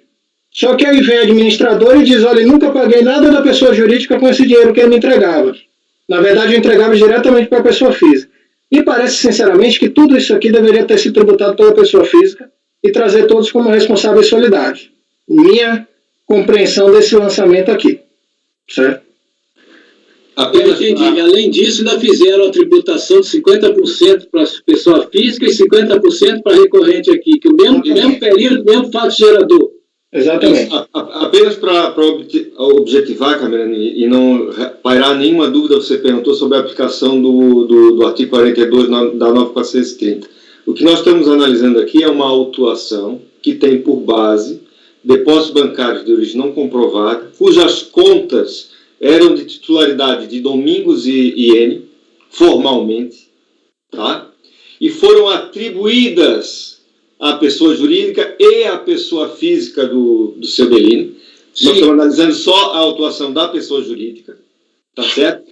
E quem foi intimado para que comprovasse essa movimentação foi essa pessoa jurídica que nós estamos analisando e a pessoa física de Bellini, tá? Os titulares formais das contas não foram intimados para comprovar, para que apresentasse a comprovação dessa movimentação, porque haviam provas, no entendimento da fiscalização, de que essa movimentação era, de fato, de titularidade, tanto da pessoa jurídica, que nós estamos analisando, quanto da pessoa física de Bellini, que é o outro auto de infração, tá? Então, apenas para objetivar, ok? Sim.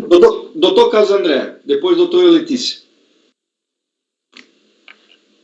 Bom, presidente, aqui algumas observações, né? Quer dizer, há uma sequência que eu acho que a gente precisa apreciar. A primeira questão é se há elementos de prova para que nós possamos concluir que realmente esses recursos eram ou da pessoa física ou da jurídica, não eram dos seus titulares formais das contas, né? Embora, porque eu fico pensando sempre na dificuldade de você, no procedimento de fiscalização, provar isso, né? Quando você tem um conjunto de depoimentos que vão na mesma direção, né? Em especial aquele do N, da administradora do escritório, que diz, olha, o dinheiro era depositado, era sacado em dinheiro e era entregue à administradora do escritório. Se a administradora do escritório pagava isso ou aquilo, acho que não é se entregava para o sócio, porque entregar para o sócio não quer dizer que não seja do escritório, né? Não se pagava a despesa do escritório, né? Pegava para o... Então, me parece que há elementos suficientes para a gente entender que realmente esses recursos ou eram de interesse da pessoa física ou da pessoa jurídica, né? Aparentemente havia coisas que eram, vamos dizer, do interesse da pessoa jurídica, entraram pela conta do Enio e iam depois para as mãos da administradora do escritório, e coisas que eram do acerto do Domingos com o Bellini, que eram da pessoa física. Parece razoável, à luz, né, do que se tem, entender isso, né? O próximo ponto que eu acho que a gente precisa olhar é a questão de quem é que precisava ser intimado para justificar a origem dessas movimentações. Eu acho, no meu entendimento, não se aplica aqui a súmula carta 29. A súmula carta 29, inclusive, se você for olhar os precedentes, trata os de renda pessoa física entre casais, quer dizer, são casais que não fazem declaração conjunta, fazem declaração separada, e aí você tem que intimar um e outro para justificar que a conta é dos dois, às vezes fazem declaração separada, um pode comprovar, tudo. Não me parece que se aplique aqui a súmula como uma coisa vinculante. Mas o raciocínio que subjaz, me parece que a gente pode aplicar. Veja, se demonstrasse no processo que os titulares das contas fossem aqueles laranjas absolutamente desconhecedores dos fatos, né? O cara botou lá a empregada doméstica, botou lá o motorista, botou lá um filho menor, botou lá uma pessoa que absolutamente desconhece os fatos, né? Eu até entenderia a fiscalização deixar de intimar o titular formal, por dizer, olha, essa é uma pessoa absolutamente alheia aos fatos, né? Não é o caso. Essa que é a questão. A própria fiscalização usa como argumento que as pessoas envolvidas são advogados, atuam em conjunto, atuam nos ilícitos, né? Então, me parece que, nesse sentido, a fiscalização, até por prudência, deveria ter intimado essas pessoas a justificar a origem dos recursos, né? Para cumprir o requisito para a configuração da hipótese de presunção, né? O terceiro ponto é a questão da divisão entre dos recursos entre a pessoa física e a pessoa jurídica. Eu sou da seguinte opinião. Neste caso, o fiscalizado, ele atua para impedir que a fiscalização tenha pleno conhecimento dos fatos, né? Porque você põe a fiscalização na seguinte situação: se dividir, ele diz que não pode dividir. Se disser que é de um, ele diz que é do outro, né? Então, ele atua para dificultar a atuação da fiscalização, né, de forma a dificultar o lançamento e depois poder dizer que o lançamento está feito de maneira errada, né?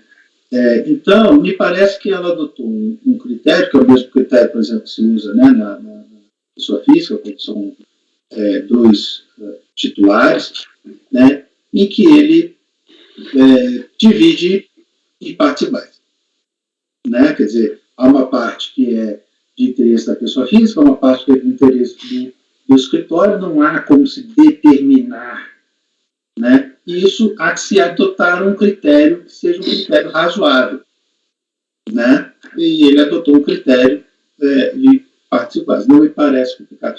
O que realmente me parece nesse procedimento todo é que a fiscalização deixou de intimar os titulares formais das contas, que ela própria reconhecia como pessoas participantes dos fatos, para comprovar a origem dos recursos. Esse é que é o meu ponto em relação ao procedimento fiscal. Doutora Letícia. Bom, eu acho que no caso dos autos aqui, o que a gente deveria considerar, o que eu estou considerando, e aí eu coaduno com a opinião do relator, é que, no caso, o escritório de advocacia, ele, na verdade, ele não poderia ter sido colocado como titular das contas. As contas, se foram movimentadas indevidamente, foram pelas pessoas físicas. Se eram contas de terceiros e foram movimentadas indevidamente, eram pelas pessoas físicas. Objeto de escritório de advocacia não é para fazer atividades ilícitas. Então, as pessoas físicas é que deveriam ter sido responsabilizadas. Se houve essa utilização de conta de terceiro, quem utilizou não foi o escritório de advocacia, foram as pessoas físicas, que eventualmente poderiam ou não ser titular de um escritório de advocacia, ou de uma agência de publicidade, ou de qualquer outra empresa, né, que tem profissionais habilitados. Então, eu acho que, infelizmente, andou mal a fiscalização em considerar que essas contas seriam do escritório de advocacia. Colocado as contas em nome das pessoas físicas, sendo elas advogados ou não, eu acho que seria muito mais acertado. E aí, fazendo o que o Dr. Carlos citou anteriormente, citando e intimando também os terceiros que não eram laranjas desprovidos de conhecimento, e sim laranjas qualificados, né? São essas minhas colocações, presidente. Eu só queria fazer um contraponto ao que tu acabou de dizer, e depois complementar com o que o Carlos falou. foi atribuído ao escritório de advocacia porque havia elementos que indicassem que parte daquela movimentação era utilizada para despesas do escritório. Tanto é que o dinheiro era entregue na mão da administradora do escritório. Tá? Por isso que foi colocado no polo passivo também o escritório de advocacia. Tá? Por conta dessa destinação desses recursos. Parte era entregue na mão da administradora, parte era entregue na mão diretamente para a pessoa física do sócio, o seu Bellini. Por isso que ele entrou no circuito. Tá? Em relação ao que o Carlos André falou, concordo com ele, eu acho que não aplica-se a súmula 29. Se você for pegar os acórdãos que deram origem à súmula, nenhum deles se refere a esse caso específico que a gente está tratando aqui. Tá? É como ele falou, é utilizado mais no caso de casais ou pessoas que têm contas em conjunto, né? E aí você obrigatoriamente tem que intimar os dois, tá? Co-titulares da conta. Agora, o Carlos André falou uma coisa ali que, por prudência, deveria ter intimado os titulares formais das contas, né?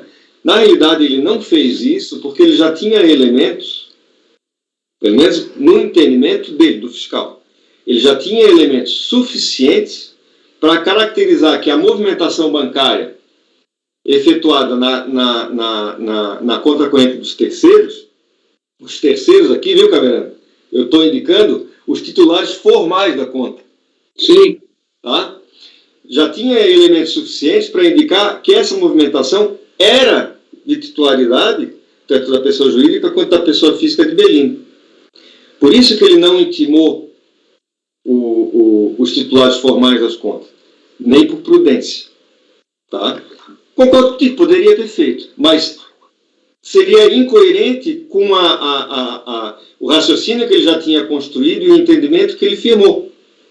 Entendeu? De que a movimentação era, de fato, de titularidade, de responsabilidade ou de interesse, tanto da pessoa jurídica, que nós estamos analisando aqui, quanto da pessoa física do seu Bellini. Tá? Doutor Camerano. Não, senhor presidente. Doutor Daniel, só um minutinho, doutor Camerano. Doutor Daniel tinha levantado a mão primeiro. É só para fazer alguns arrebates aqui das manifestações que foram feitas, presidente. Concordo em parte com tudo que está sendo alegado. O fato é que aliás, tem várias partes aqui.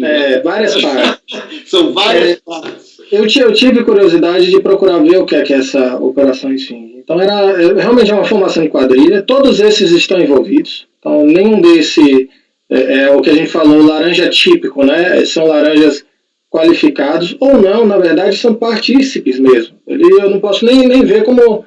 Eu nem consigo ver aqui como meros laranjas. Eles eram partícipes do esquema. Né? Todos eles eram partícipes. Todos eles tinham pleno conhecimento. Não é possível que o cara tivesse uma movimentação milionária na conta e achasse, por favor, por ser amigo, achasse que isso estaria normal. Então não está. Aqui não tem laranja, não. Exato. A questão aqui, eles faziam... me disse, a administração de advocacia administrativa eram casos de incentivos fiscais indevidos, eles criavam empresas falsas, operacionais, conseguiam incentivos fiscais para depois vender essas empresas. Tinha questão também, salvo engano, de crédito prêmio de IPI, enfim. Tinha movimentação aí com agentes públicos também envolvidos, tá? Em diversas esferas. Então, assim, é um esquema de sonegação muito grande. Agora, para ter alguma lógica o procedimento fiscal do agente fiscal, porque ele partiu da presunção de que essas contas eram do senhor Bellini e do escritório a partir de depoimentos. Aí quando a gente fala depoimentos, para a gente pesar esses depoimentos, a gente tem depoimentos conflitantes, em sentidos contrários. O depoimento do senhor Domingos diz que o dinheiro era do senhor Bellini. Por que ele inseriu o dinheiro aqui do senhor Bellini nessa prova que diz que era do senhor Bellini, aqui para a pessoa jurídica também? Não se tem uma justificativa para isso. Tá? O senhor Enio disse que era do escritório o dinheiro. Por quê? Porque ele entregava no escritório. A administradora do escritório, que é quem fazia os pagamentos do escritório, diz que nunca usou esse dinheiro, que esse dinheiro também era da pessoa física. Então, assim, eu acho que tem elementos, mas todos os elementos me levam a crer que esses recursos eram todos das pessoas físicas mesmo. O escritório estava aí como mero instrumento, não servia para nada. Ele não servia o seu objeto social, de fato. Ele era um instrumento para a prática de crimes. Então, eu acho que o fiscal andou mal na medida em que acho que deveria ter intimado todo mundo, ainda mais que eram todos partícipes do esquema criminoso, tá? Deveria ter imputado as pessoas físicas, que eram as efetivas titulares desse recurso. Não posso dizer que um pagamento por conta de um benefício ilícito ele vai ser receita do escritório de advocacia, né, que é uma atividade ilícita aí, que deve ser tributada, deve, mas quem está exercendo isso é a pessoa física. Então ele deveria ter andado numa construção de presunção de omissão de receitas das pessoas físicas, ao meu ver. Eu acho que no lançamento de pessoa física, eu estaria muito mais inclinado a me posicionar de forma diferente do que eu estou me posicionando aqui. Tá? Mas não é isso. Aqui, quanto à pessoa jurídica, eu não tenho dúvida que ela não deveria ter feito parte aqui do lançamento, que ela não existia de fato, ou pelo menos não nesses fatos apurados aqui, ilícitos. Né? Ela só servia de mero instrumento.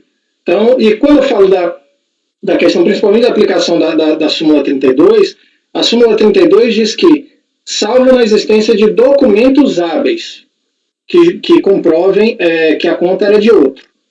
Não vejo documentos hábeis para comprovar. Eu tenho depoimentos conflitantes. Sacava o dinheiro no mesmo dia. Sim, isso não é prova hábil de que o dinheiro foi repassado. Apuração, né, Daniel? Assim, se houvesse uma apuração em paralela, se houvesse uma conta de caixa 2 da empresa, se houvesse transferência para a empresa, se tivesse pagamento de conta para a empresa, aí você teria um contexto probatório maior. Então, na ausência de elementos hábeis, teria que ter tributado o titular da conta, na minha opinião. Salvo se ele construísse realmente esse grupo, essa quadrilha, né, tributando nas pessoas físicas e colocasse todo mundo aí como responsável solidário. Eu acho que esse era o caminho mais adequado nessa fiscalização e mais afeito à realidade dos fatos. Tá? Então, só essas observações, presidente. Ok, perfeito. Doutor Camerano. Pois foi por isso que eu tinha feito a pergunta inicial, que eu queria saber os intimados. Os intimados daquelas contas bancárias formalmente em nome da PJ, né? Formalmente em nome da recorrente, não é isso? Não. Formalmente em nome de Domingos e Enio. De Domingos e Enio. Então tinha que haver uma certa comprovação de que o escritório tinha uma relação entre essas contas, dessas pessoas. Né? Tinha que ter uma relação para você trazer isso para o colo da recorrente. Agora, nós estamos vendo aqui, são depoimentos. Né? O depósito é de fulano, é de Bellini, é da empresa. Houve certamente uma confusão patrimonial aí, não tem dúvida que houve uma confusão patrimonial. Agora, trazer isso para a tributação do 42, o seu Bellini e o recorrente, botando 50% para cada um, não é o objetivo da tributação do 42, não é uma coisa... Você já está tributando por presunção, você ainda vai presumir que 50% é de um, 50% de outro. Isso só funciona com aquilo que o senhor falou. São os cotitulares de uma mesma conta, cônjuge, que eles participam da mesma conta e você não sabe de quem é de um, de quem é do outro, você bota 50% para cada um. Agora, realmente eu acho que está muito nebuloso aí essa tributação e a tributação do 42 não permite esse tipo de especulação, de um pouquinho para um pouquinho para outro. Você tem que... Até os próprios créditos bancários você não se tem a noção exata de que seria da recorrente, seria do N, seria do Domingo.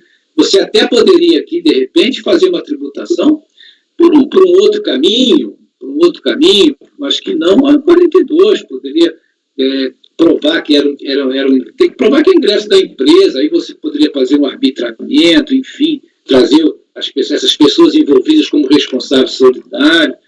Você vê que já foi feita a tributação na pessoa física dessa turma toda aí, né? Então, senhor presidente, esclarecimentos eram esses que eu queria fazer. Até complementando rapidamente, presidente, e se tivesse uma lógica na construção, que o fiscal adotou uma construção de entender que as contas eram terceiros com base nos depoimentos. Os próprios depoimentos né? E o problema é que o que enfraquece muito é a incerteza do fiscal. Porque o fiscal fala, olha, eu não sei de quem é. Mas o depoimento de uma dessas pessoas físicas dizia que o dinheiro era do Bellini, da pessoa física. E o depoimento da outra dizia que o dinheiro era do escritório. Se ele tivesse certa lógica na atuação dele, ele falaria, ó, do senhor Domingos, que está dizendo que é do Bellini, eu vou tributar na pessoa física. Agora, o senhor Enio está dizendo que todo o dinheiro era da pessoa jurídica, então eu tenho certeza que esse dinheiro era da pessoa jurídica. E aí sim eu vou aplicar a presunção, mas aí ele teria uma conclusão de que estaria certo de que esse recurso era da pessoa jurídica. O fato é que ele não tem certeza. Ele tem uma incerteza aí de quem é o recurso. Isso parece que enfraquece bastante o lançamento também. Doutor Carlos André. Só para registrar, em relação à súmula CARC 32, veja, a gente tem que ver que essas fraudes elas são perpetradas exatamente para esconder os elementos capazes de prová-la. Então, a gente achar que ia aparecer aqui uma procuração, um pagamento direto de despesa e tal, direto da conta, isso não vai acontecer porque a fraude foi montada exatamente para esconder isso, né? Então, no momento que você demonstra com 2 depoimentos que não são contestados, né? Um dizendo, essas contas aqui é o dinheiro do escritório, eu sacava em dinheiro entrado, eu sacava em dinheiro e entregava o dinheiro em espécie para a administradora do escritório. Para mim, a súmula CARC 32 está atendida. Né? Eu não achei um cheque diretamente pagando despesa, mas eu tenho dois depoimentos dizendo eu recebi o dinheiro da conta, sacava em espécie e entregava para a administradora do escritório que isso usava o né? Então, eu acho que isso está, o que está na súmula 32 está atendido. Ok. Podemos passar a votação, gente? Passemos a votação, então. Doutor Camerano. Senhor presidente, eu acredito que o lançamento ele não está muito solidificado no enquadramento, no seu enquadramento legal. Eu entendo que ele poderia tomar uma outra feição. A tributação da pessoa física já foi considerada. Eu acho que isso até um elemento que agrega muita força ao lançamento da pessoa física, e não na jurídica aqui. E essa questão dos 50% também é uma coisa que me incomoda isso daí. Não se pode estimar essa coisa de 50% da pessoa física, 50% da pessoa jurídica, até porque não há uma comprovação sólida. E que esses recursos, eles foram primeiro da pessoa jurídica. Para mim, eles foram todos, pelo que eu vejo, foram todos distribuídos para as pessoas físicas. Eu acho que a recorrente ela poderia ser um objeto de uma outra ação fiscal, não nesse caminho aí do 42. O senhor vota com o relator, presidente. Muito bem. Doutor Carlos André. Presidente, eu vou votar com o relator, mas pelas conclusões, porque eu não me coaduno com todas as razões apontadas pelo relator. Doutora Luciana. Eu acompanho integralmente o relator, presidente. Doutor Itamar. Eu acompanho o relator, senhor presidente. Doutora Letícia. Eu acompanho o relator, presidente, e acho que o que a gente vê é que quando a fraude ela é muito grande, a fiscalização, às vezes, ela não se preocupa muito, né? Porque aqui a gente não tem a menor dúvida que existe a fraude. Mas eu acho que são as que a gente tem que tomar mais cuidado na autuação. E não é a primeira vez que a gente vê isso. Realmente é muito...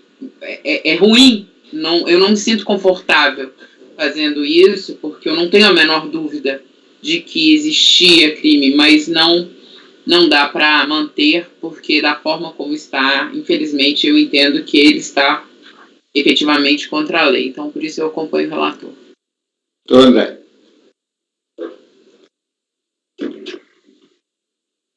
Doutor André, está congelado? Parece que está congelado.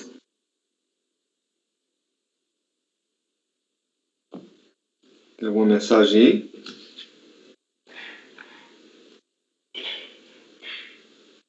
Ele saiu, ó. Não. Ele fechou a câmera. É.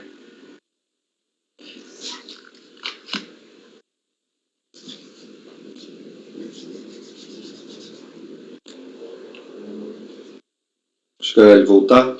Mas eu vou adiantando meu voto também. Eu estava propenso a divergir do relator, mas diante dos esclarecimentos que ele fez e da argumentação que ele construiu, agora ao vivo e a cores, não só nas linhas do papel, na verdade, ou nas linhas do arquivo,